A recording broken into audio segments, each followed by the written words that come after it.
बात करते हैं लोग, क्यों ये इन बातों पर इस अज्ञानता की वजह से लोगों की फायदा उठाते हैं। लोग जानते हैं कि भारत के अक्सर हिंदुओं ने महाभारत पढ़ी नहीं है, लोग जानते हैं कि भारत के अक्सर हिंदुओं ने वेदांत का कभी दर्शन भी नहीं किया।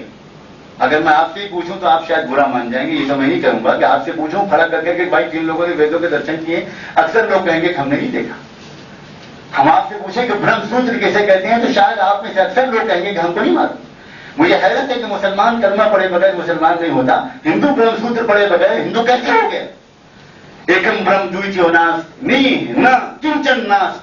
अब जरा तर्जुमा करके देखिए, एकम ब्रह्म द्वितीयो नास, एक ही है वो ब्रह्मा, द्वितीयो नास, कोई उसका साझीदार नहीं, नी न किंचन नास। संस्कृत में किसी बात को निगेट करने के जितने भी शब्द हो सकते थे वो सब शब्द यहां पर जमा कर दिए गए और कहा उसका कोई साझीदार नहीं, उसका कोई साझीदार नहीं, उसका कोई साझीदार नहीं। अजीब बात है, यही ब्रह्मसूत्र कोई हिंदू अगर पढ़े तो मुसलमान उसे काफिर कहे, और यही ब्रह्मसूत्र को अरबी में अगर कोई कहे ला इलाहा इल्लल्लाह तो वो उसको मलेश कहे।